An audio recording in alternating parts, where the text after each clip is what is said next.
So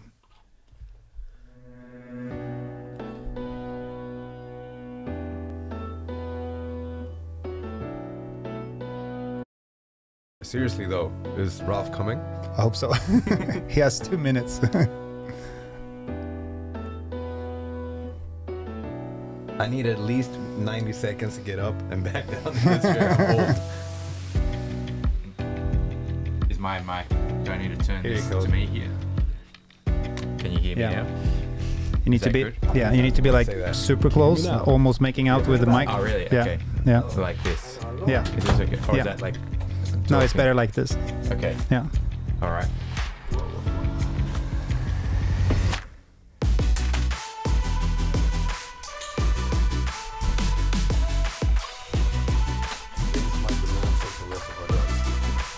Hear me now. Back. It's an awesome setup. The whole gym's like... I'm jealous of your all the, like, you've got the mat space, but all the like lounge area. Like, we were just like, oh, we don't have enough space. We'll just fill it with mat. You know, like you've just like got really nice facilities around that. Did you get a chance to look upstairs also? Yeah, we took a Oh, yeah. short trip. So I'm not gonna use this angle as much. So it's gonna be mainly this one. Oof, I look like... I have something in the way.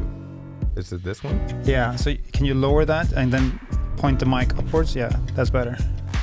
Better? Could I'm you not- make it 10 years younger? I'm not very satisfied with that angle actually, but Oh, this one.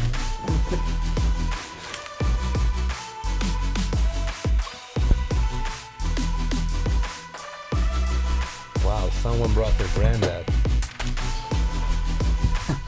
Det är så gammalt. I mean, I use it. This light looks like... Come on. Straight from the geriatric ward? Me. and I think that was like the closest intro or we just went from the mat to here and now we're live Here we are. with Lachlan Giles. Awesome, man. I think Sorry, he's I gonna had do to the get Lachlan. Lachlan. I asked. Yeah. Okay, Lachlan. A lot of people say different things. I was like, I gotta ask. Mr. Giles, I'm gonna stick with that. Yeah. I'm gonna correct you there. It's Giles actually. Oh, we just messed up from the beginning. Yeah, the Lachlan internet has this now. Giles. Awesome, man. Welcome to Nakadoyo, the podcast Tjena Kompis. Do you know what it stands for? I have no idea. Hey, mate. Oh, perfect. Sort of. There you go. Yeah. Hey, mate podcast. It's an expression we have in the academy. We just, hey, mate. That's like our motto. Always trying to, be friendly to people and say hi. So we have this podcast and now you're here, which is awesome. It's the second Australian in the podcast. Kid has been in this chair as well. So Awesome. Very good. yeah. Hopefully I can outdo him. Yeah. And then on the other side, of course, Ralph and Valdo. Hello. Hello. How are you guys? Good. I'm good. Yeah. I look worse than I am actually. Yeah. So, but I'm good. I'm not. I didn't have the time to set this camera up properly, so you guys look a bit shiny over that end. No Shiny. shit. I look like I'm 1 foot in the grave. Well, anyway, we're here. If you're listening, if you can hear us, then please let us know. Write something in the comments. And we're going to talk to Lachlan about, jiu-jitsu in general and how those 3 heel hooks maybe change things for you. Yeah. If you have questions for Lachlan, then please write them in the comments and we will try to answer them. You will. Hopefully. Yeah. So yeah, write something in the comments so we just know that you guys can hear us. And we'll do this maybe for an hour. It's been a while since we did this. I think last time was just before, I can't even remember. Few months. Yeah. Yeah. You were here maybe. Was that the was last that one was with you? Valdo? Really? It could. Maybe. It could have been. Yeah. Me and Teta. Maybe. Wow. We had no clue when we did this last time. Apparently, I'm just saying. Anyway, we just met this morning. The first time we picked you up at the airport. How was the trip here? It was touch and go. Yeah. It was, so flying from Lisbon to Amsterdam to Stockholm and then So obviously I had to make my connection, and it was a 2 a.m.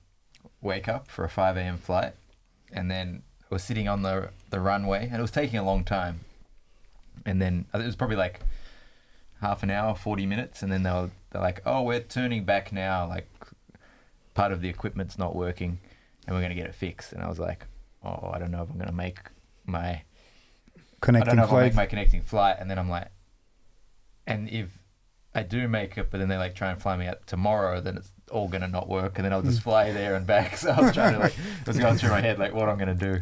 I saw the message on WhatsApp and I was like, okay, keep cool. And then I waited, and then you responded like, no, we're fine. I'm leaving. So then I was like, okay, we're doing this. I think just as I messaged you, I pushed send, and then like over the, then they said like, oh, actually it seems to have resolved itself, and we've got the. That does sound comforting. Yeah. Like, So we're gonna fly. Hang on, could this just unresolve again? Like, are we anyway? That's crazy. It's like we need money, so this resolved itself all of a sudden. So There was just a button that we could, ignore. I was also thinking that. I was like, I wonder if it's like a new pilot that didn't know how to like, switch something on, which was worrying too. Oh my God. But yeah, and then I got that flight, and then the next flight was delayed by an hour as well. For something like we got in the plane and they were like, oh, like something's not working, and I was like, all right, but they fixed that. And, yeah. And now we're doing maintenance on these planes anymore, or what's going on? I don't know. During COVID, they have kind of taken away some of the routines they have because they need to save money. The traveling industry has been hit hard, so. Yeah, I don't want to take literally the fall for that though. No, exactly. Someone else can do that. Please do your thing. Yeah. End up where the ticket says. All right. So I thought we should start maybe way back, like how you got started with jiu-jitsu, because I'm curious. Can you tell us, how did it start? Yeah, I mean, I started doing other martial arts. I watched a Jet Li Kung Fu movie, and I think it's called Shaolin Temple or something, and I was like, oh, I'm going to be a Shaolin monk and learn Kung Fu and be able to beat up, 20 people at once, I think was the aim. But of course, so I started training like at a Kung Fu school, and the coach there had done like a little bit of jiu-jitsu before. Like, I don't know, he must have seen UFC. When was this? When is this?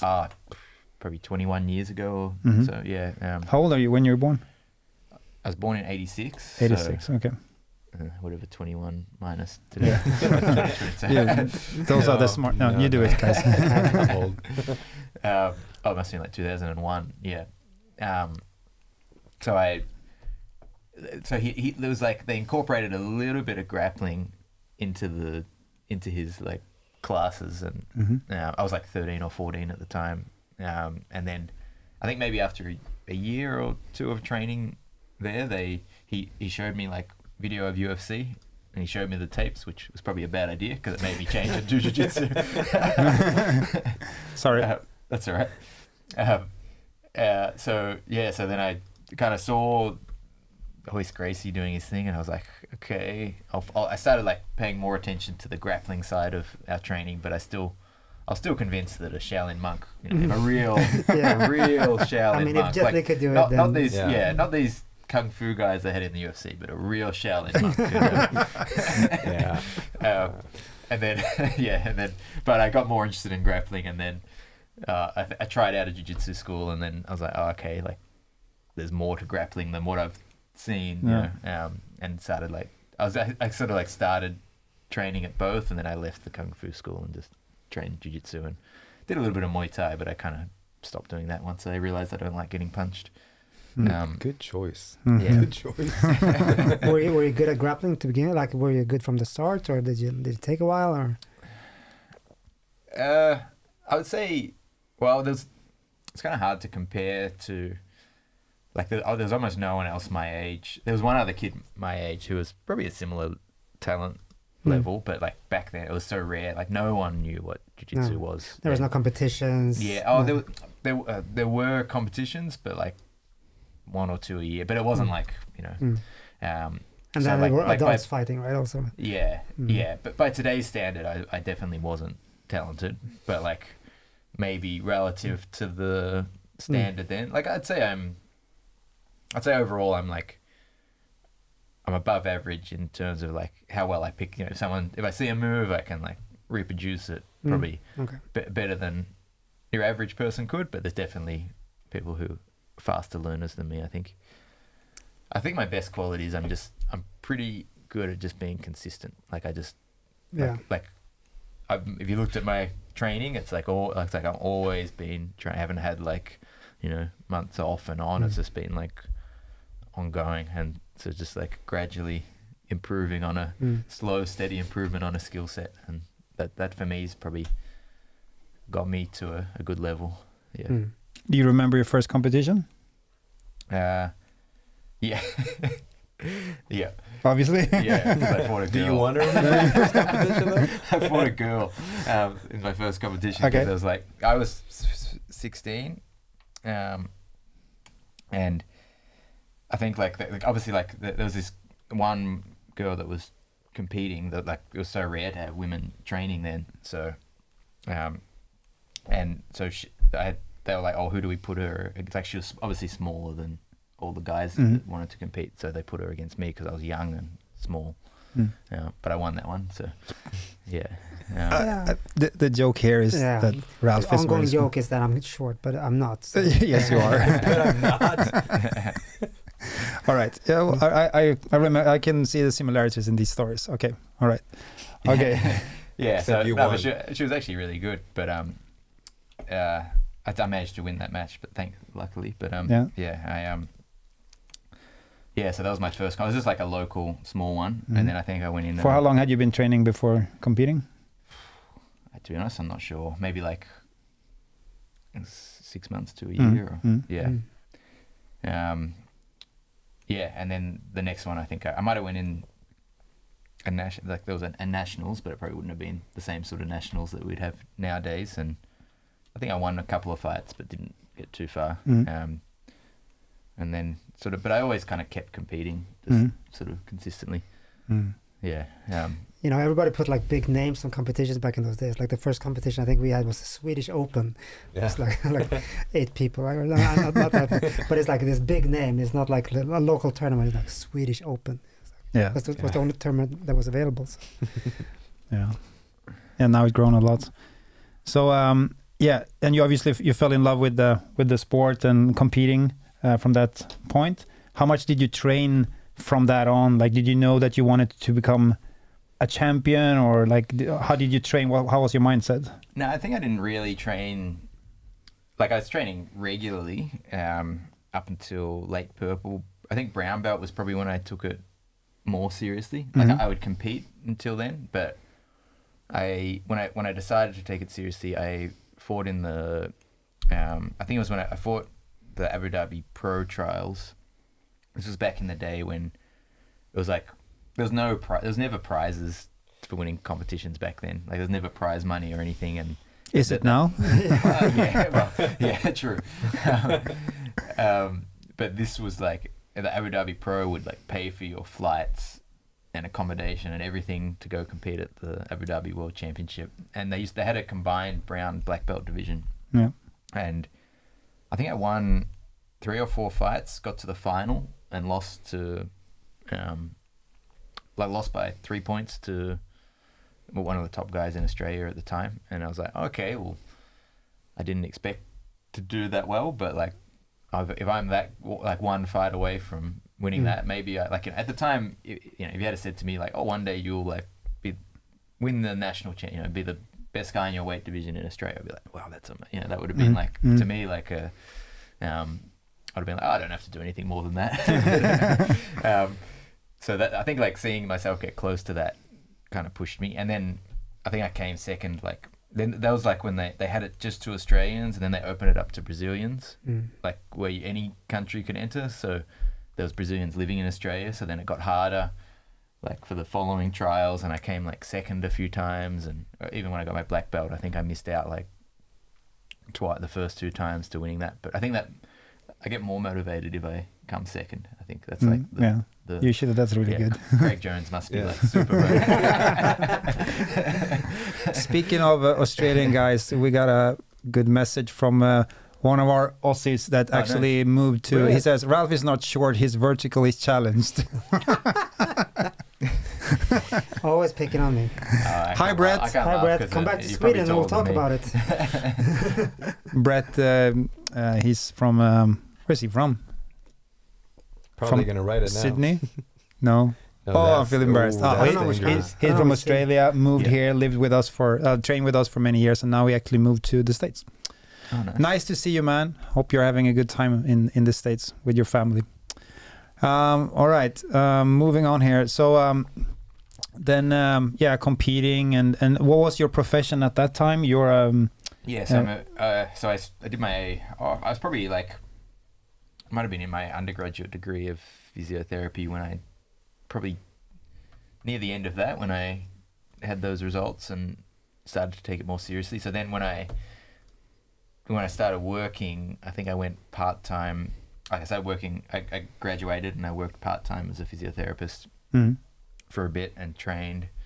I think I ended up then going to full-time, and it was just training so it was probably still like one session a day, but I would train every day, like even on weekends. I would like Saturday, Sunday I started to like train, and then if I had like a morning off, I'd go to the morning and then train at night. Like I was starting to step it up, and then I think I took it seriously a level again when I went to the US and I trained at Cabrinha's gym, and I saw obviously like the way they were training. I was like, oh, they're training a lot more than like I didn't know like that amount of training or that style of training was a thing, you know. But they would just like I'd come to they had a 12 o'clock comp class which would go for like 2 hours, 2.5 hours sometimes, which is like drills and situational training and rolling, but we'd get to comp class and I was like, but there's already people here training. They're already, and then like I realized like everyone was showing up an hour early to drill, and like they're just like super committed. And I was like, okay, well, if I'm wanting, you know, I think I'd started thinking about competing at Worlds then, or maybe I'd done one Worlds competition. I was like, well, if I want to compete against these guys, I have to step my level up as well, and started doing more. But more and at this time it's gi. You're training with the gi here, pretty much, yeah. I'd still like I think my first ADCC trials might have been 12 or 13 years ago.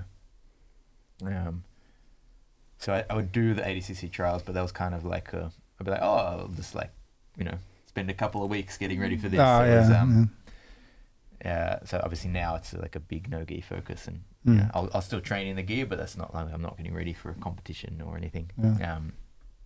So it's definitely changed there for me, but yeah, mostly gi up at that point. What's your opinion on like drilling versus concept, like kits big selling point? I guess it influenced you a bit also since you train a lot together. I think we definitely had different training style. Like Kit, what Kit said, like he does learn that way, and he's so like, so my opinion is both is good, although like I'm trying to like read up on a lot on like skill acquisition research and like best ways to train. Like if you looked at like one thing they talk about is representativeness, and how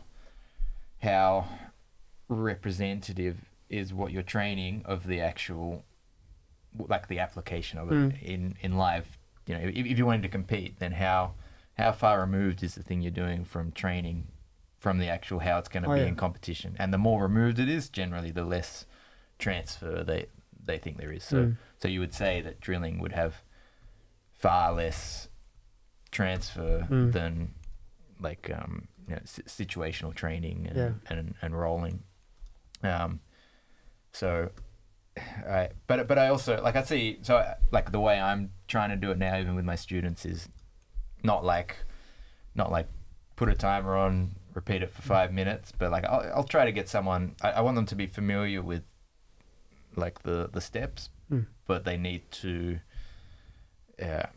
train those steps live. So like, I mean, if I took something like a leg drag, and there's a few major points you want to hit along the way with a leg drag, like you want to pass their leg, get their foot past your hip, you want to stop their knee, block their knee from coming back in front, you want to close the upper body distance, and then you want to pass. And there's obviously like other things could happen, but like as a general rule, those are the steps. Like the way I would try to approach it now is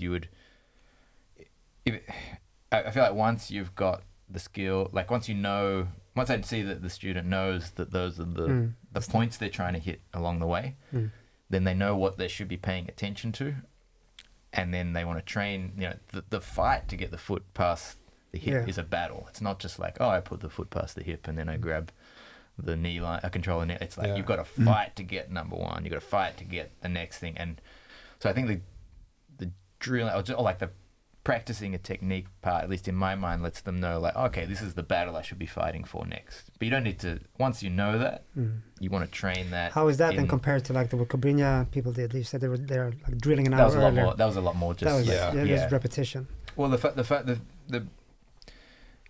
thing about repetition is that it's like in the research, this is where it's very counterintuitive, but like doing something repeatedly or as a block, you actually improve more in the session. So like you might get like you might be starting out missing all these steps, and then you're getting them at the end, and you're looking good, and and people like subjectively report better improve. Like say like I learned a lot in that session, but it actually doesn't transfer. It doesn't transfer as well, and you don't retain it as well. So like if you were to test them, if someone does something in a block as opposed to like a little bit today and with more like better like representativeness, and it's gonna like be recalled upon better later and transfer to like other situations where it's not quite the leg drag, but you need to understand, like you now have a good feel for how to control a leg because you've trained it live. So I mean this is like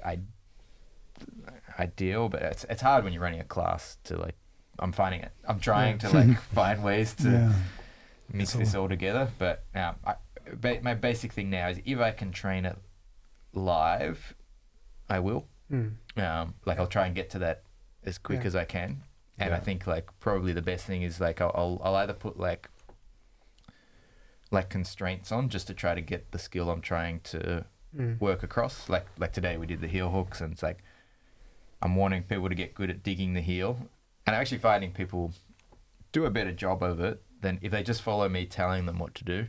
But if they say like, okay, well I'll kind of demonstrate it, and they say, okay, like person has to keep their hands on the mat, so I know they're not going to like hand fight, or like they can't do all these other defenses, but you still have to fight. You have to do that battle of like trying to bend their toes, dig the heel, expose the heel, and so that, and I think people's mechanics look better because they feel when it doesn't work, they actually get a negative feedback from that, or they get feedback saying, "Oh, well, I need to fix this." They couldn't catch the heel.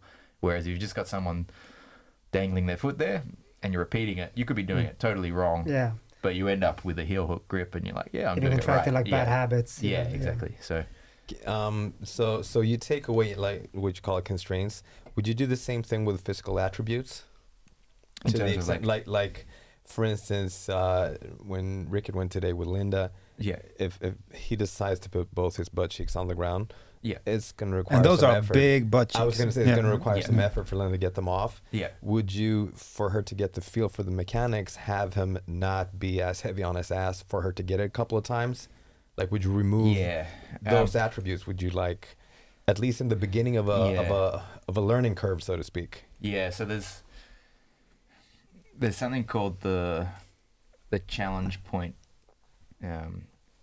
which is like how hard, the idea is there's some optimal level of challenge where it's like difficult to get. I'm looking for that one, but you can achieve it, because I think for a few reasons. I think if you try to catch the heel and you win 0 times, even though you might learn, you're probably not going to you go, that's not for me, and then you won't do it again. So you need like some motivation for the person to keep doing the move. If it's too easy, they're probably not, like, you learn from failing. It's actually usually the failures more than the successes that make you learn. So you need like some level of failure. So I feel like the constraints are actually really just things to try and find the right challenge point. Otherwise, I just say start from here and go. If it's something I think they'll get, if I said like I don't care how you defend, just go for it, and I feel like they're gonna get some success but some not success, then I'd probably just say do that. But if I feel like, oh, this could be challenging and like it's too hard, there's too many variables, they're not going to get it, then I'll try to like put some constraints in. But I mean, at the same time, I'm just like, I'm not saying I have the right way of doing this. I'm just trying to apply the things I'm reading. And I do find it hard because I do think jiu-jitsu is quite different to everything a lot of the else. other, like, I feel like sometimes the biggest mistakes people make in a grappling scenario, they don't know. Sorry, the biggest error is really that they don't know what they were like. They're doing the wrong thing. They're trying to do the wrong. Like you're grabbing the toes when you need to grab the ankle. Like your attention's on the wrong thing altogether. Whereas like you take someone in who's playing baseball, like they're trying to do it, like they're trying to hit the ball. They're not like trying to do the wrong thing. They're just not good at it, or they need to work that skill better. Whereas I feel like in grappling, it's most of the issues are that they're actually doing the wrong thing. It's not that they're doing the right thing, but not good at it. Although that's probably where as you get to a more elite level, then everyone's doing the right reactions for them, but they just need like, better timing. And so, I mean, obviously all those things come together, but that's something I think is different between the two. And I'm trying to figure out how the research in all those other sports transfers to that. Grabbing the toes instead of the heel on your own leg, that's fine. But the worst thing, that's trying to grab somebody else's foot, but grabbing your own. Yeah, he's referring to me and the co-founder for Smooth Comp, that we had an open weight class competition, and we had this leg entanglement. And all of a sudden, like, he's much bigger than me, as I was fighting really hard. And all of a sudden, he just starts laughing. I was like, "What's he laughing about? Like, I'm struggling here. Like, I'm trying. Like, what's so funny?" And then after the fight, he's like, "No, we're in this entanglement, and I saw a foot, and I just went for it, and I felt like, oh fuck, he's attacking me at the same time while I was attacking him." But then I realized that's my foot. Shout out to Martin Jansson. So that's like fail. That's super fail. It's like, oh, he's really got me. Valdo, you brought some Tosca-kaka for us. Yeah. How come? I don't know. It's usually you guys try to feed me a lot of sweets and I end up fatter and fatter. Have you tried this before? I don't think so. You want to try it? Should we eat in the podcast? I want to try it. It looks like a... Is this scary looking to you? It looks good. It looks really good. Okay. It'll get your blood sugar up. Yeah. Okay. And then eventually down. Is this part of the payment for your BJJ Fanatics gig? Exactly. They paid me with sugar. It's the same thing. Valdo just came back from the States filming for BJJ Fanatics. Oh, nice. What were you doing it on? I did one gi specific with a grip I call the Z grip from my last name, or the zombie grip, which is in essence a sambo grip in the armpit, a pocket grip in judo, and how I use it on the ground, like horizontal instead of vertical. Okay, cool. And that was fun. It was a lot of fun. And then I did a mount instructional with common denominators, gi and no gi, and how to distribute weight. Awesome. And the third one was pretty much the same. It was funny because the third one was like we filmed it 2 days after a teaser went out with Gordon Ryan showing his shoulder crunch. Yeah. And I'm like, okay, crap, because I just named it shoulder trap. Oh, really? With a power shoulder trap. Yeah. But then I figured out he did it from butterfly, so his mechanics were to elevate and sweep differently. So I'm like, okay, good, because this is from close guard mainly, or half guard. So nice. So different mechanics. So we did that. It was fun. Cool. And you did an MMA.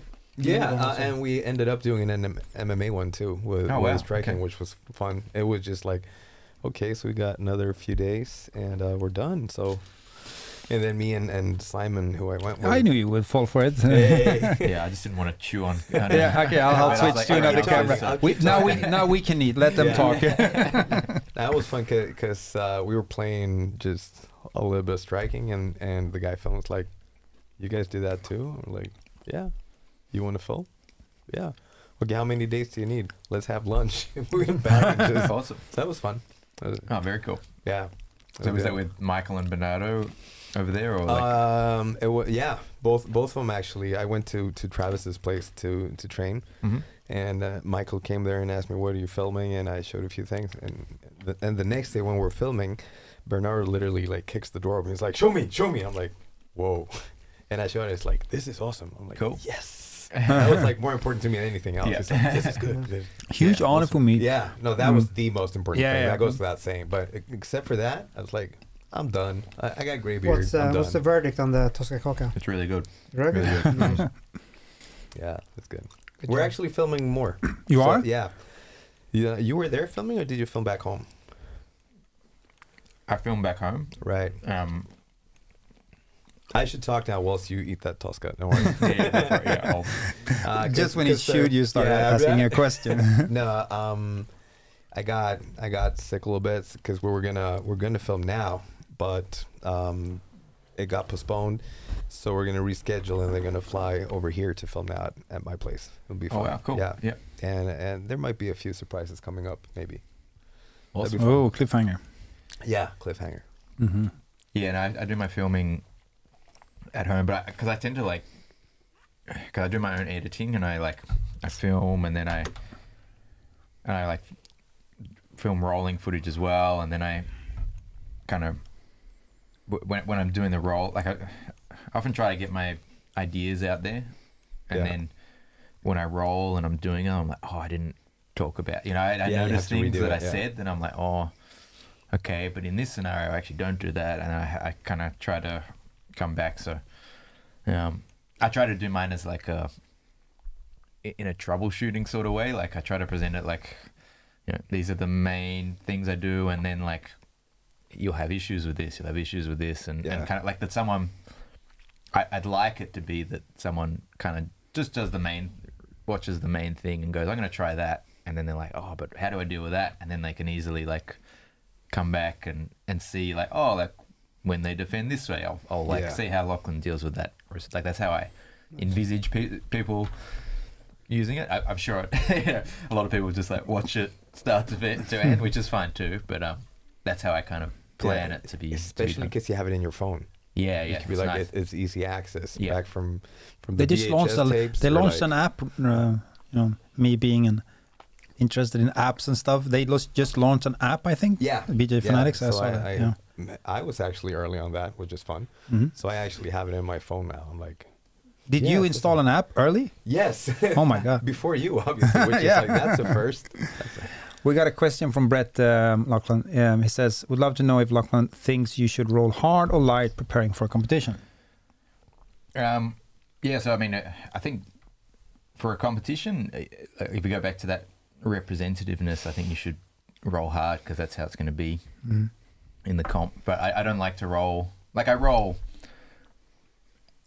a decent pace, like I like as in like I never have a week where I just come in and just, unless I'm like injured, where I just like kind of float around. Like I roll with some purpose, but like most of my training when I'm just trying to develop my skills and I don't have an immediate competition is just on like the amount of resistance where I feel like I'm getting a good enough response that will improve my skill set that I'm working, because it's much nicer on the body. But when I want to get ready for a comp, I actually I back off the training volume, so I do much less rounds, but they're harder. And I'm trying to like, especially with my students these days, trying to even like we've got Adcc trials coming up, like once a month we're getting, everyone just sits around and watches the people who are competing. Competing like, because it feels different like when people are watching and coaching, like if I've had it, and I'm sure anyone who's competed's had it, where you're in the middle of a match and you're like, what am I doing? Like this is not how I practice. And I think that's a problem of your training not being close enough to the feel of a competition. So let's say for like to help Brett, maybe a little bit more, like let's say 4 weeks ahead. How do you train when it's 4 weeks until a competition? How do you know the volume? Like, I mean, I don't think you need. You shouldn't really need like new skill sets. It's probably not worth working a new skill set in those last 4 weeks. You know what you do. unless there's like something, you know, you find out who your opponent is and there's some specific things you want to work against them. But otherwise, like, you know what your game is, just, even if it's like, for me, it might be half an hour of rolls for the day. So like 3 10-minute rounds might be enough, but they're hard. Yeah. Because if you go, I think for me, I mean, I'm 35, but if I do 6 10-minute rounds and they're hard, I can't do that. If I do that all week, I'll be like, now I'll start changing the way I roll because I don't want to get sore and injured, and then that's not actually how I'm wanting to compete. So I'd rather keep myself feeling good and go hard. Whereas, like, you know, in the more off season, it might be, you know, I'll usually do like 90 minutes of training, which is like a mixture of situational and rolling. And I'd probably have like you know, it might be 10 minutes. If you can do it to a similar time length as the matches you're going to do, I think it's good as well. Do like make sure you score points in it, so there's a bit of pressure to like fight the rule set, because I think that's actually a big issue a lot of people who compete have, is that you watch them roll in the gym and they're just like, they'll just give up sweeps, and I'm like, why? You're not thinking about, like, you need to, even if you're not like you're not fighting to the death, but you still need to go like, oh, like, I shouldn't be just falling over top to bottom, you know.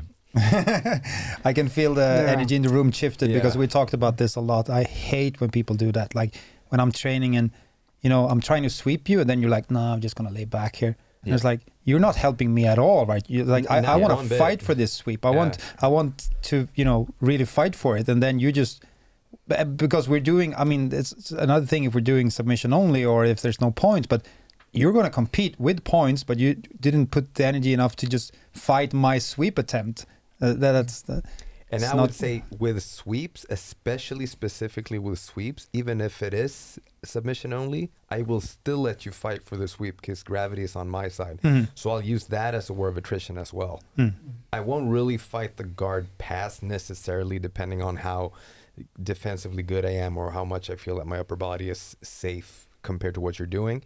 But the sweep, regardless of rule set, I will fight that to the death because I'm giving up gravity. That's not going to happen. It happens a lot, but it's not going to be for free. No. Yeah. And then how about 1 week before? Like, okay, so 4 weeks, you're training. I have a question. I'm just going to take it after this one also regarding how to structure this when you're also having other students not competing in the class. But let me continue. The 1 week when it's 1 week before the competition, how do you train that last week?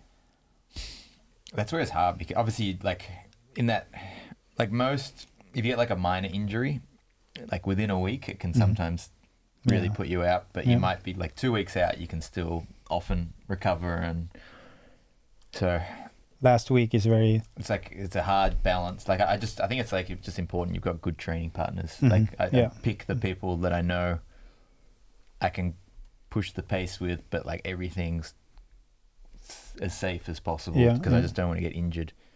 But I still want that, you know, I feel like, again, if you start like going really light, you're now like training yourself away from what you're actually needing to do. So I wouldn't go like, I think I'd just keep the training. I like to personally, you know, I probably like, I feel worse if I had like 3 days off before. I know some people have said like, I like to have 3 days off and feel like, you know, amazing, and I want to go, but I just feel like it starts feeling foreign to me when I start forgot everything. I prefer personally, just for my own confidence, to like, you know, keep training, and like you know, even before I fight, I want to like roll a little bit and feel the grips, and you know, so that it's not foreign when I'm out there. Question to both of you, because I mean, you've been instructors for many years and in the academies and stuff.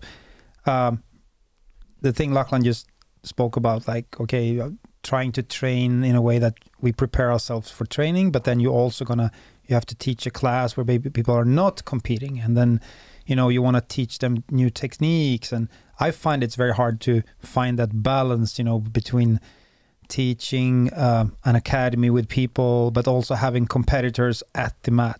What's your take on this, Valdo? Like, how do you try to solve this? Do you have separate classes for? Actually, yes. Now we do. We've had that for a little while, and we've worked with it a little bit and see what is what, and it's starting to pay dividends. To the point where I was originally, I want everybody from white to advanced black belt on the mat at the same time. Mm-hmm. I still do, but not necessarily all the time. Like I think I need to teach core principles to everybody, including myself. I have to repeat them to everybody, and I have to repeat them in a way that makes them core principles where I can teach you that, right? Or at least remind you or whatever. And with the same words, make them understandable for a white belt. But everybody needs specific needs as well, except for besides the core principles. Like Floyd Mayweather, he hits the heavy bag, he throws a jab 2 hours every day, still to this day, right? The jab is the first punch you learn. He's still throwing it twice, 2 hours per day, right? But he does other shit too, right? So I have to do that as well. So I have a competition class where the focus is on strategy, analysis, live analysis. Okay, so this last round you got your ass handed to you. Why? Right? And also on decision making. Like you need to make a decision, right? Because if the window is closed and you figure out that, hey, I should have done that, you're losing that fight. It's better to make the wrong decision at the right time so you can correct it before the window closes. So we do that in competition training, and then I hit intermediate classes where people actually know where they're going, they understand the rule set decently well, and then we have to make certain things automatic. So we do drills, but not the Cobrinha drills that are really technical and long, and you go from a single X to a sweep, and you switch and you go back and the other person sweeps, and you're like, this is too far, right? It's basically just 3 points. You need this, this, and this. Go, repeat, repeat, repeat. So certain things like the major points are automatic, right? And I try not to put too much detail in it, because if I know myself, I'm going to probably a year from now say that detail was shit. But if they drilled it forever, it's going to be hard for them to actually take it out because they made it automatic. So less details and more purpose. And then we have the basics class where I'll actually instruct. Like, these people know little to nothing. Right. So here I will actually instruct and show the detail, explain the mechanics, and really go into it so people develop a feel for what, okay, now I actually control your arm as opposed to just holding it. So I really split it in parts, and then I kind of solidify it by having everybody on the mat. We did this, Ralph, a couple of years ago. Like, we have now 2 competition classes, and you teach one of them on Mondays. Are you good at competing? Sorry? What? I'm kidding. Ralph is literally one of the best we've ever had in this country. I just want to say that. No, not true, but thanks for that. Actually true. Yeah, you're okay. I mean, he's my little brother. Yeah. Can't say something nice and then something calm down. Your thoughts on my question, pretty much, or on what Valdo said. You want me to follow that answer? Okay, I'll say what he said. Yeah. Okay. No, my feeling is it's hard. I think it's hard to combine the two. I feel like it is, because mostly I feel like I don't give enough attention to the people that are beginners or don't know as much. So I feel like it's always do I bore the people that are competitor there for the competition, or do I make it too hard for the beginners? So I prefer if we split it up. I do that, but I do like the feeling of the name of this podcast, Tjena Kompis, is the togetherness, that we're all on the mat at the same time, of course. And I want the beginners or the intermediates to see the black belts fighting each other. I want them to be inspired. I want them to see what is the correct technique, what is the correct way to train, etc., etc. It's pretty unique, in our sport, that you can actually, train together with, Lachlan can be on the same mat. I can train with him if I want to. I can just ask you, can we? I mean, that's pretty unique in a sport with, world superstars and then somebody that just started out. How was when somebody like you, when you prepared for, because we're going to talk about the Adcc now. So when preparing for when you kind of became a more professional athlete when you started winning, and then, you know, how is your training regime? Are you doing it all on your own? Do you have somebody helping you with tapering and the training, or how does it work on a level of yours? I probably should have someone overseeing it, but it's pretty much just me. I mean, I run the like, we have our which probably to answer your previous question as well, like we have a pro training class at 10 a.m. each day, so that's where I can kind of focus. That's where you do that, the training, and usually when I'm, you know, whatever I'm preparing for, it's kind of everyone has to. But like, I mean, even then, like, we've got ADCC trials coming up, and I'm doing it, well, until I left to go to Lisbon. But I was joining in as if I was going to be competing at the trial. Even though, I mean, I got the invite, but it's like, for me, as a good like mini prep and helping everyone go through. But yeah, I tend to kind of self-regulate that. Although I'd probably, there's a guy that I know who's like his name's Tom Crick. He's the head of athletics for the Qatar Olympic team. He's from the UK, but they kind of brought him over there for overseeing that. So I've had some good discussions with him about like my prep and things that he kind of compared it to how he would prepare his athletes, you know, like like there's things like periodization and so on that they do, which I probably could do more of. Yeah, okay. So I could be a bit more scientific for the way I'm doing that. But I think, like, you know, he was talking about, he's like, look, in general, like, he sort of said, like, you know, a lot of the things that we would do, you've kind of just like done yourself of your own kind of accord, but like, which was good. But yeah, it's probably better to have it planned out. Yeah, it helps. Okay, so I mean, a couple of remind me. This is 2019. Yeah, you shocked the world with a bronze medal in the absolute. Yeah. So tell us a little bit about, you know, how that competition, like the training before and traveling there, and then how, you know, we heard a little bit, but we want to know the details. So before the competition, like in the lead up, so were you injury free? I mean, how was your training? Who did you train with? Yeah, so I did all my preparation in Melbourne in Australia. So that's kind of like, going to your point you were talking about before, like, it's actually a real dilemma living in Australia, because we've got to like weigh up jet lag with that last week where I could fly out a week early, but then I have to train with people I don't know, and I don't know, like, I don't want to get injured, but I also want to be able to train hard, like, you know, so like I think I did as much as I could, until like the Wednesday. So it was like, I gave myself like 3 days to get over the jet lag, which was probably a bad idea, but it worked out, so whatever. In an ideal world, you fly your team over, but that's not really so feasible in jiu-jitsu. In other sports, maybe. But really, like, my preparation was, you know, I looked at the ways I thought I could win, and I tried to look at the weaknesses that people had, you know, and I think a lot of these have started to close in, which is a problem. But like, I thought people were not good at, generally the level of wrestling was not amazing.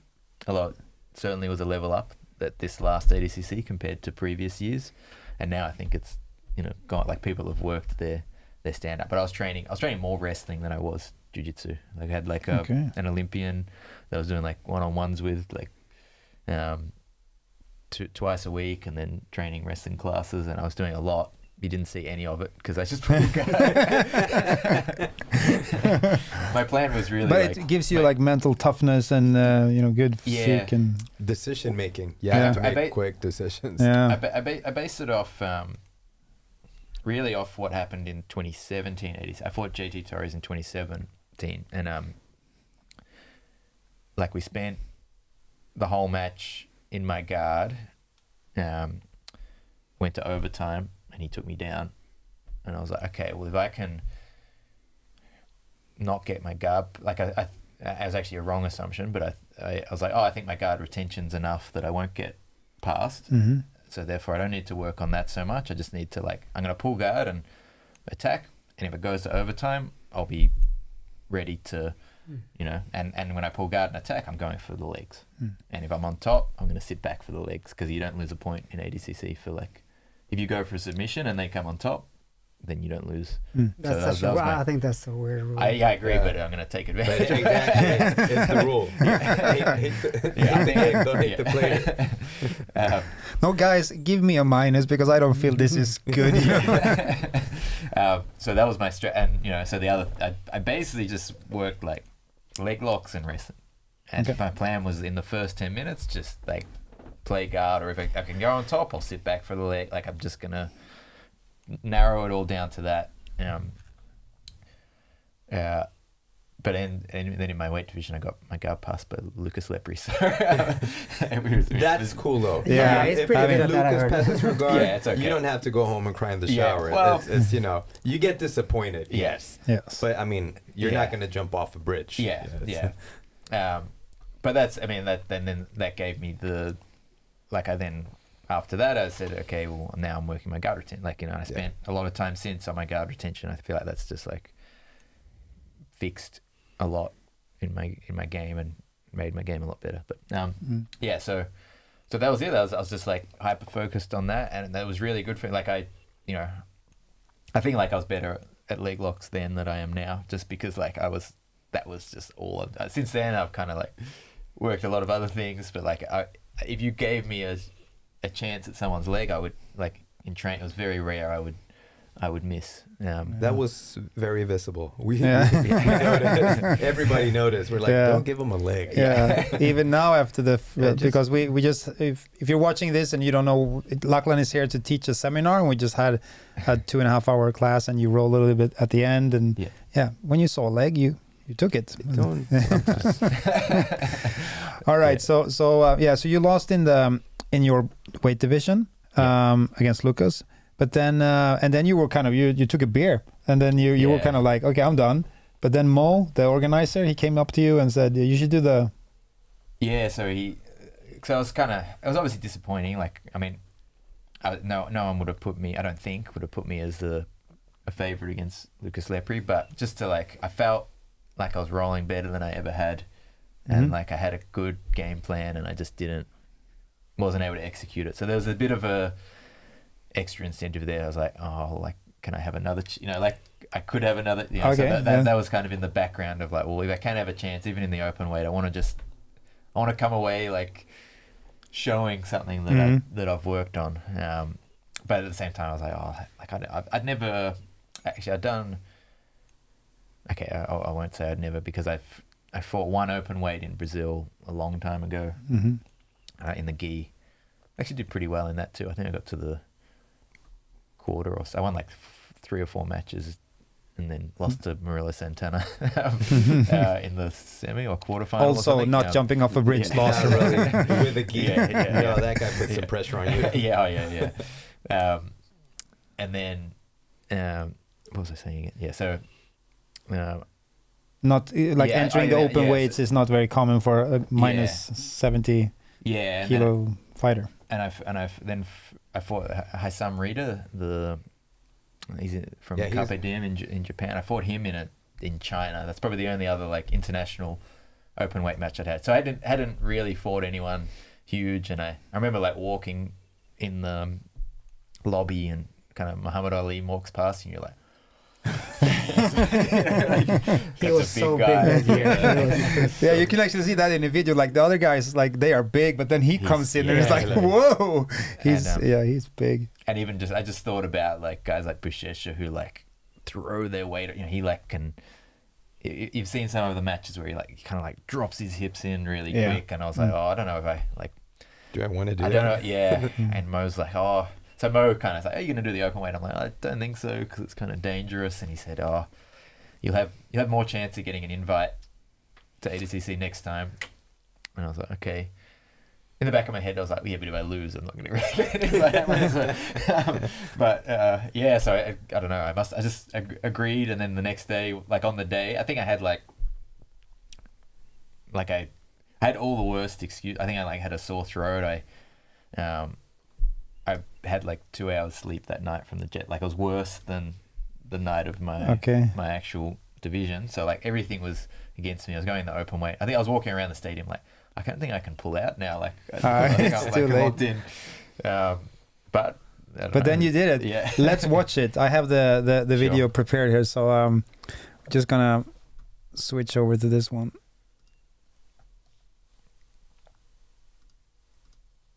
So yeah, talk us through this. I'm gonna put on some sound here so we can just. So how's your? Yeah. So we're already there. Cool. Yeah. So yeah, against I kind of knew against all of them, like if I don't go really aggressively to get the leg, then there's no way I can't like take my time and wait for an opportunity. I had to be aggressive. So I think from an entanglement there, yeah, kind of a similar position, these first two actually. Kind of knees.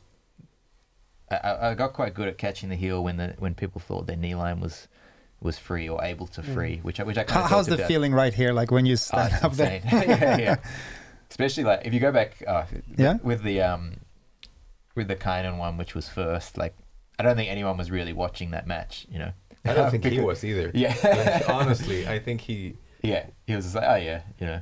But you can see like it's not like a tight leg position that I've got, but I caught the heel and then I can shoot my legs in second. So that's kind of where I was catching people by surprise a bit. So that's I talked about that a bit today, but having my legs open and then like next time could you just stand up and be like, do I have your attention now? Yeah. Well, I think by the time I think like people in the crowd would have been like just oh yeah, there's a few matches on. I think Gary Tonon was fighting someone, and maybe he was fighting Gordon, maybe, or there's like and then obviously like there must have been an applause and people like looking at what's going on, and what Lachlan big kind of. So I think the next match then people were a bit more interested. How long of a break did you get between the first and the second fight? It must have been about 25 minutes. Okay. But I was lucky because this same Matt, then Gaudio, who I fought next, he fought after me. And he had a war, like a wrestling war with like Mike Perez. And I saw them both like lying down, like flat. And then you were like, I was like, okay, this is good. This is like, you know. So I knew he couldn't be fully recovered. So I was like, if I like push it, then he kind of the ref kind of like gave him an action call because he was kind of like conserving his energy a bit, and then he sat down for my leg, and that gave me his leg. What do you think he should have done here? Put his left knee inside. So if we go back, I'll give away the counters here, but I think back step. So just here, not here. Here he's okay. Just here, because he's turning into backside 50-50, like he's turning to his knees. That's giving me like I think he should have turned to his left here to hide the heel. Sit back. Yeah. Yeah. So he's kind of almost free because he didn't clear the knee line like when he switched to that side. His knee is. Because if you watch, I fold that leg across my. Like he I really thought he was going to get out there. Yeah. So we talked about this. Like my right thigh is going to pull down towards the ground and towards him. My left hand will push.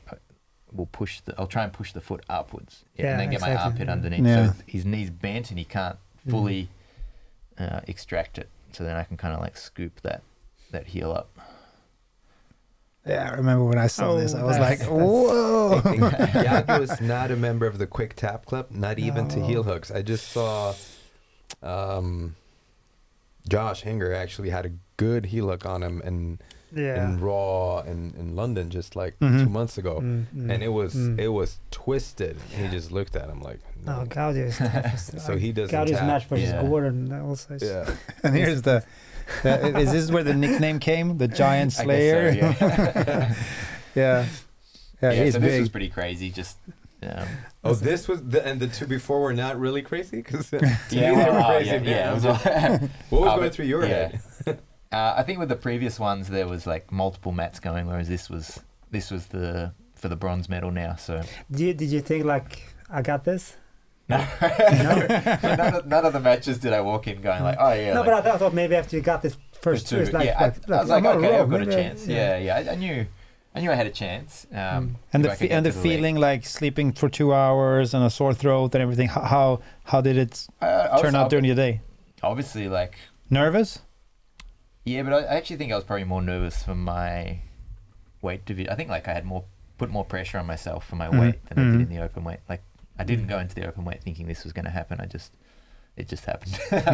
So even then I was like, I was kind of like, oh, like actually before, like after I beat Gaudio, I was like, wow, I've got 2 chances. I have to lose twice in a row to not get a medal at Adcc. You know, obviously I fought Gordon, and they're not likely wins, but I was still like, wow, like I've got 2 chances to win a medal.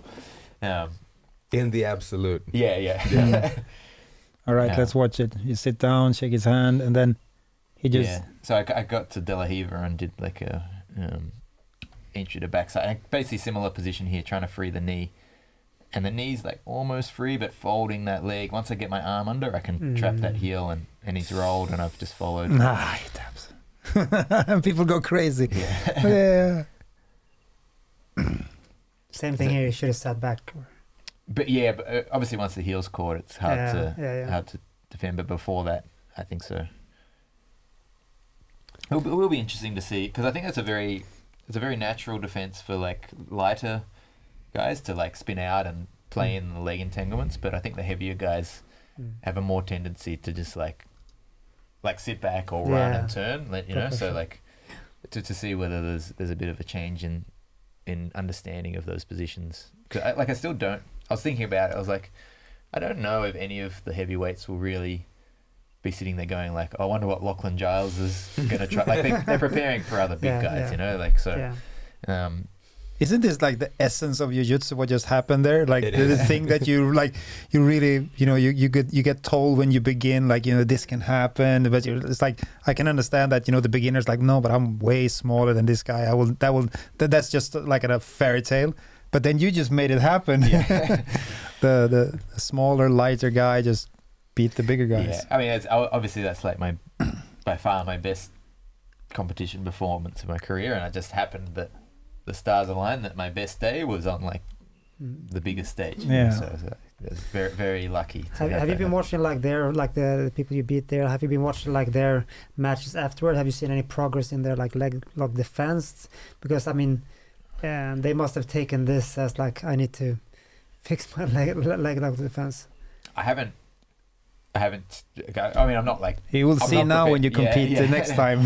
No, but I'm like, I mean, I guess the question is maybe do you watch a lot of like competitions nowadays? Like I watch a lot of competition, but I usually watch people my weight. Yeah, you beat the big guys already, so I mean, they can do what they want. I mean, it's definitely not like 100% true statement, but I do feel like a lot of the evolution occurs in the lighter. I actually like, you know, a lot of like, I actually really like watching guys like Mikey Musumeci and like even lighter, who I know are just like all their leg entanglements. They're like, you know, he's coming up with some cool things from there. I'm trying to like, I usually study them, and then I just try and apply that on big people. Yeah, they do too. So obviously, I mean, this happened, and as I said, you shocked the world, and you were like on everybody's lips, or how do you say, in all the media and everything. I mean, of course, Gordon's double gold was, you know, something that, you know, a lot of people, of course, that was a big achievement as well. But then I think you were next in line, or maybe sharing the first place. How has this changed your life, or has it changed your life? Oh, for sure, yeah. So I mean, now I don't get to deny roles if someone's really big, so that's the first thing. That sucks. There's the backside. I used to be like, oh no, I got too big now. I'm like, oh, okay. Obviously, like, it's completely changed my life. Like, I can do more. Like, you know, I can sell more people at seminars. More. We sold out your seminar in like 2 hours. That's awesome. That was crazy. I was like, we opened up, and then I was like, I knew we talked a little bit about maybe, you know, what we could, have on the mat.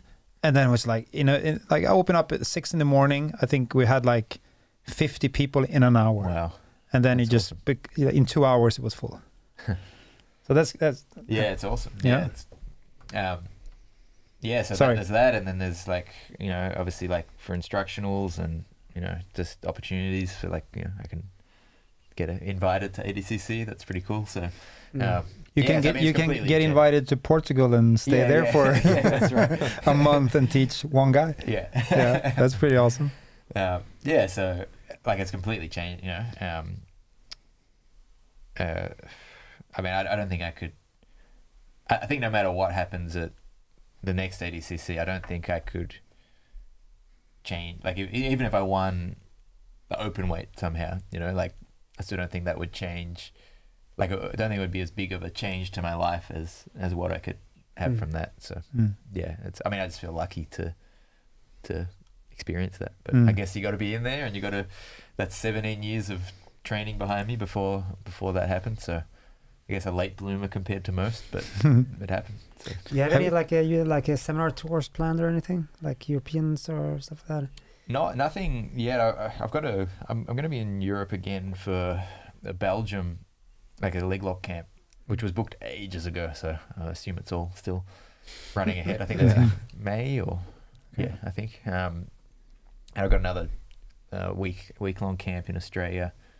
Possibly one in Thailand. I don't have any seminar tours yet. I've applied for a visa, like a work visa for the US, so I can go and travel around and do some seminars and so on. But if you're in Belgium in May, then I heard what you heard. we got the chance to show you Stockholm when it was dark today. Yeah, May is May is better. Yeah. So have you guys had any moments like this for like Lachlan had?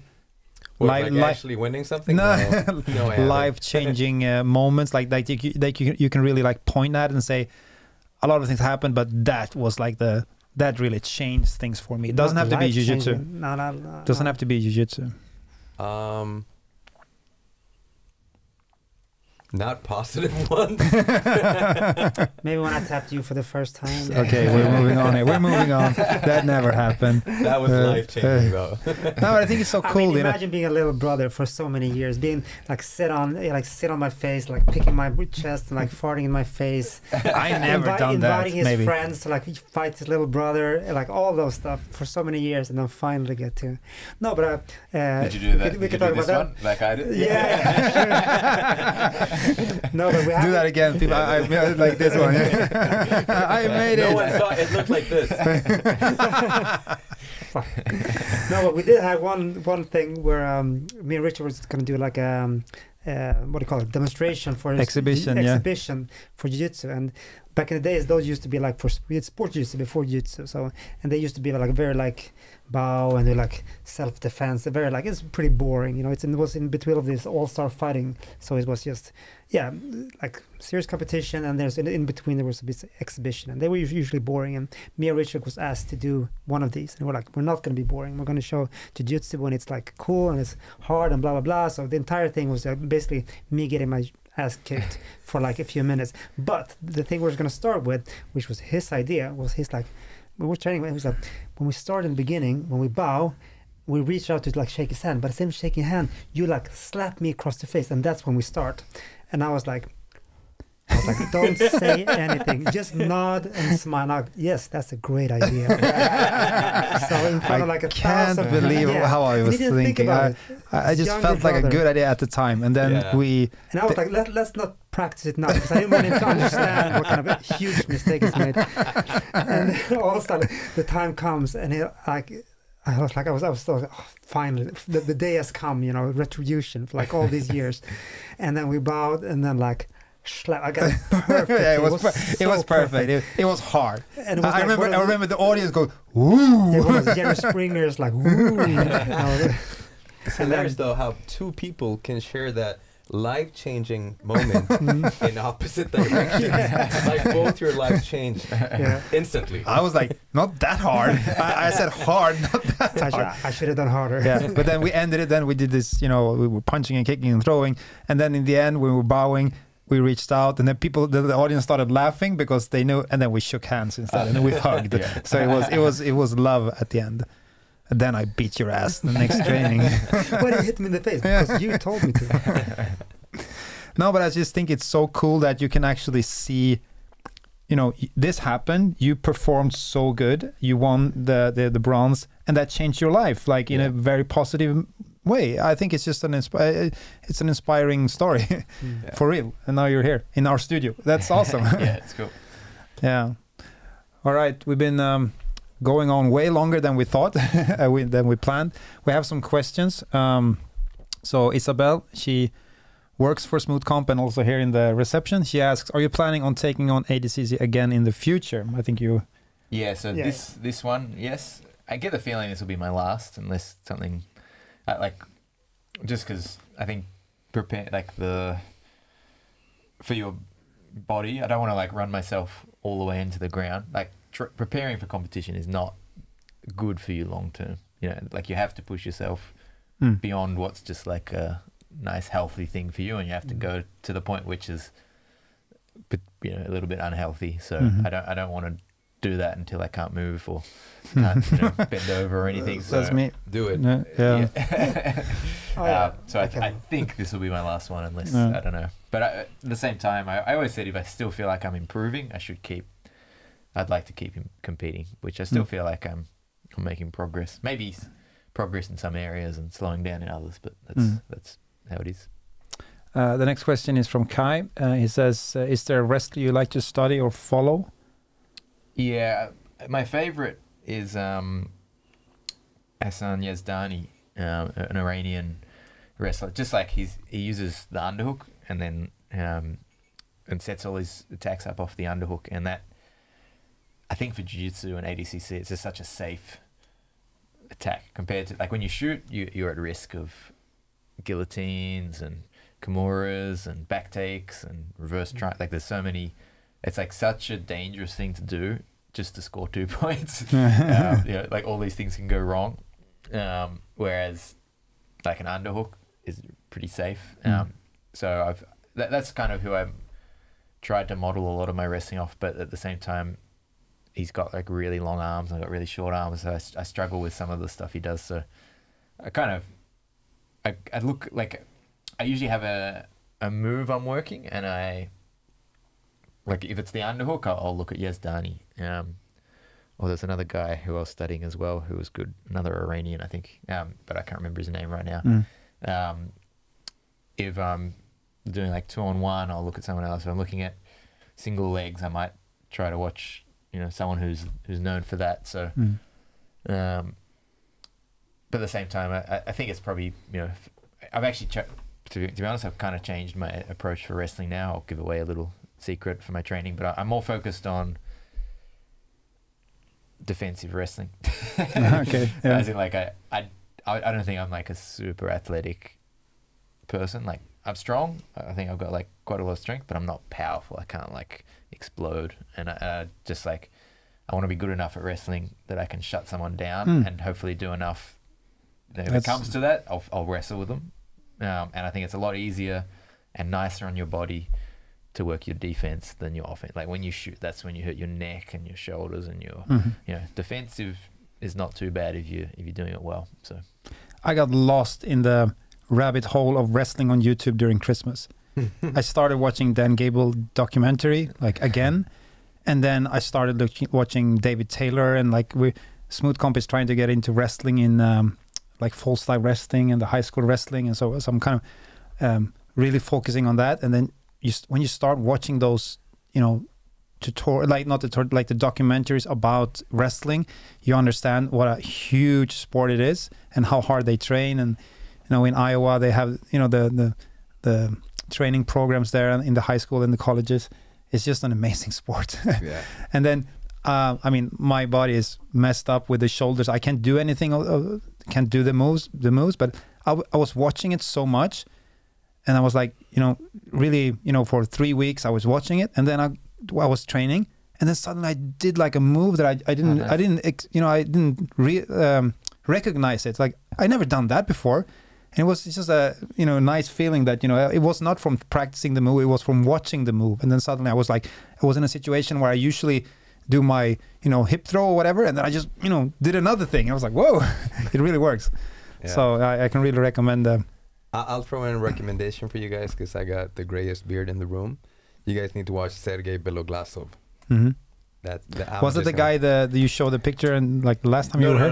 No. This guy's the opposite. He's about this. He's got a free instructional on YouTube, I think. Yeah, it's pretty good. But you want to find the old stuff. There's especially one. It's a series of 5 instructionals.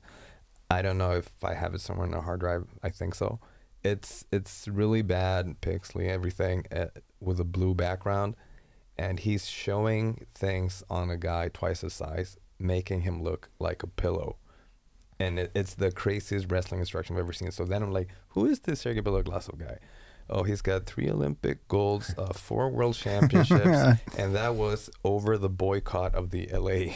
So he actually missed out on a few too. And you're like, okay, so Karelin won a bunch of stuff, but this guy just in that weight class. You're like, okay then.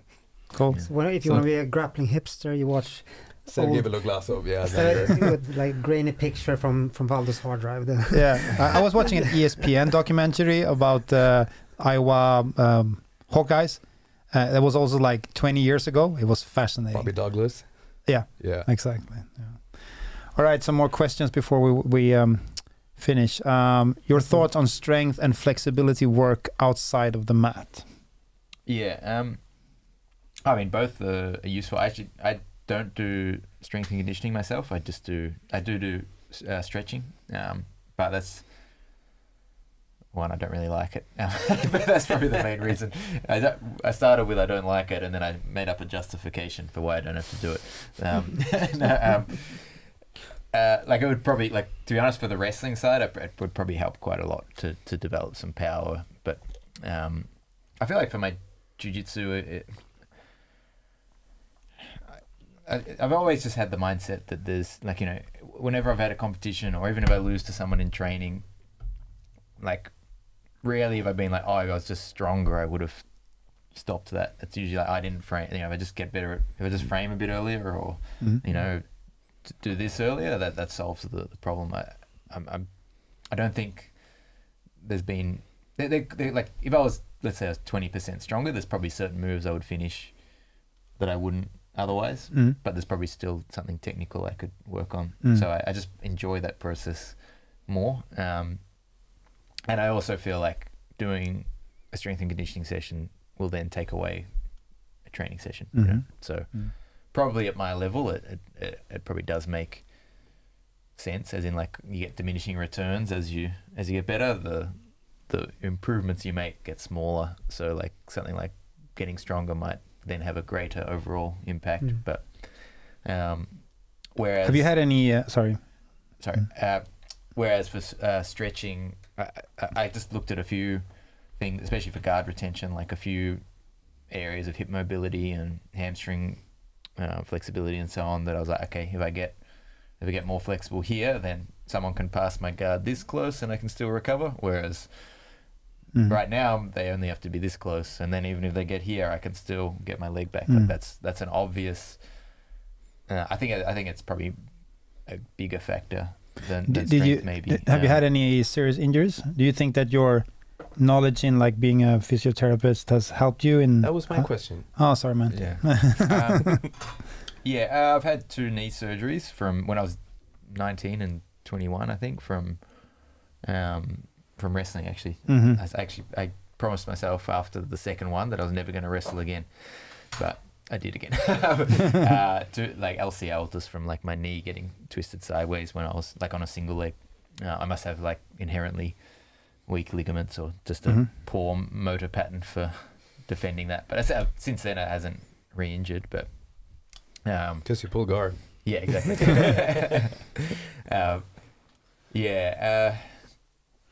Since then, nothing major. Like, I've had things that have kept me out. Like, I've had little rib injuries, and, like, I've had plenty of minor injuries. I've injured my back and my neck and my shoulders before. Like, probably every joint's had an injury, but nothing that's kept me out more than more than a week. I remember I saw you break down when Gordon injured his knee. Yeah. I saw you do a really nice breakdown of, you know, your thoughts on it and maybe, you know, why that happened. I really appreciated that. Yeah, I think that's probably because, you know, I had my LCL injury myself from wrestling. So I know that, like, as soon as I saw people using that entry and I was like, oh, I'll just like see what it feels like. I'm like, oh, this is not good. Like this is putting a lot of pressure on you can get away with it like most of the time, but like it only needs one wrong movement or one person who, you know, like probably pretty rare for Gordon to come against someone like Rocha who's 30 kilos heavier than him, I'd say, who's now putting, you know, a good sprawl on, and you know that's enough to take it over the line. Yeah. So. I think both Espen Mathisen and Tommy Langåker basically did the same thing with their entries. Like they actually put their own LCL at risk, and someone just like did a Mark Hunt, just atomic ass dropped on it. Bop. Yep. Oh, were they doing the Matrix? Yeah. Yeah, right. So yeah, that's a little different one. Yeah. But mechanically it's kind of like the same strain. So, so I'm like, I'm not going there. I've done that. Not again. So I do a very similar entry, but I don't like if you flare your knee out. Exactly. And then they sprawl. Yeah. So I always like turn my knee. If you're doing that Matrix back take, the knee flare helps the back take. But but it puts you at risk. Exactly. Yeah. So it's a little bit of a risky one to do that. I always just try to like thread through and like force in like into that kind of like what I was doing with Ali, which is safer on my knee. Yeah. And worst case scenario, you're still on their back, kind of. Yeah. You know, you can just get to your knees and get seatbelts or follow them anyway. Yeah. Or you can be on a stretcher on your way to the, you know, risk reward. Yeah. All right. And now you want to go for dinner and then training tomorrow again. Yep. We're going to do some arm locks. Yes. Can we get a preview? What are we going to cover? Anthology. Yeah. We're going to, tomorrow we'll go through like some the ways like I like to finish the armbar and deal with the common defenses, which I think everyone will probably be familiar with their style, and then I can show you like there might be a few things there that I do differently, or the way I think about it might be different, which, you know, there's multiple ways to approach these things. And then we'll get into like an entry that I didn't make up the name, but it's called the Choi bar, which is like it's an entry into an arm bar where you like swing over the top from guard, and you can do it from top as well, but we'll cover it from guard and so kind of like a different way of approaching getting to the arm bar from guard. So yeah. And then we're starting at 9 because you said to me after the class that you wanted to roll a little bit more. So yeah, I didn't get to roll with enough people.